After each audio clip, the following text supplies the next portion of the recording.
It started like any other evening in Crestwood. A quiet neighborhood where smiles were exchanged, but secrets remained behind closed doors.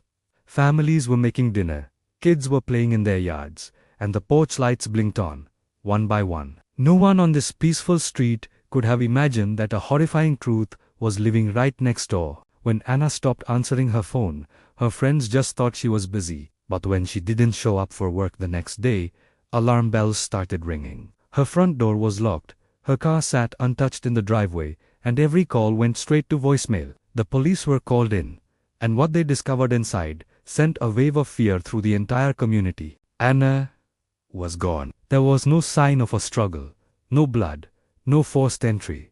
She had just vanished. Detectives immediately began questioning the neighbors. Everyone seemed genuinely shocked and confused. Everyone, that is, except for one man. Daniel, the quiet guy who lived right next to Anna. He was a man who kept to himself, rarely spoke, and was always gone before the sun was up. As he stood in his doorway talking to the police, he was calm, expressionless, and almost a little too helpful. He claimed he hadn't heard or seen a thing, but something about his demeanor just felt off.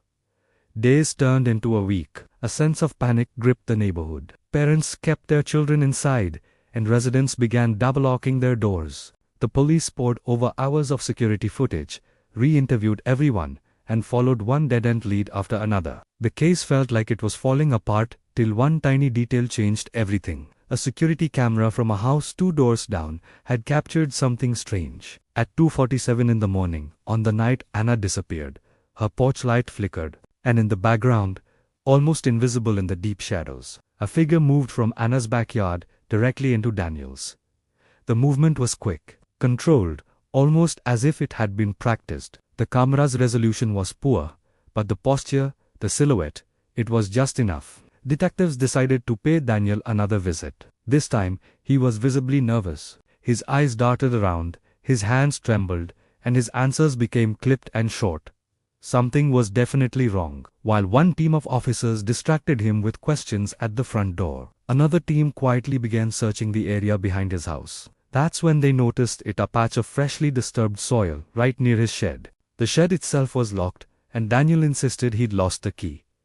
With a warrant in hand, officers broke it open. The smell hit them first. Then, the horrifying truth came into view. Inside, they found a hidden compartment. It was filled with old tools, stained clothing, rolls of duct tape, rope, and a single piece of evidence that tied everything together: Hannah's bracelet. Tanya was immediately taken into custody. But the horror didn't end there. During the interrogation, he refused to say a word. Hours dragged on into the night. Detectives, desperate for answers, escalated their search of his property, combing through his basement, his attic, every single inch of the house. What they ultimately found was worse than anyone could have possibly expected. They found photos, and notes, and personal items belonging to people who had reported what they thought were minor break-ins over the years, cases that had been dismissed as random, petty thefts.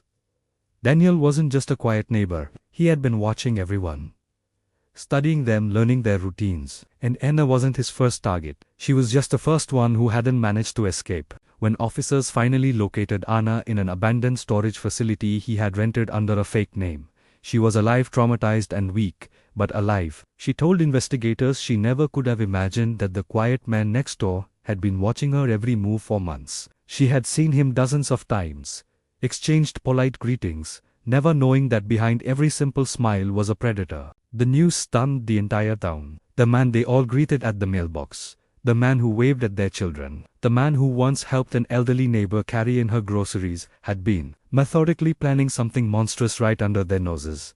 No one had ever suspected him. No one could imagine that such evil could live so quietly, hidden behind drawn curtains and a friendly nod. Crestwood was changed forever. Neighbors who once trusted each other now looked twice. Doors were upgraded, more cameras were installed, and daily routines were re-evaluated. The truth was terrifyingly simple.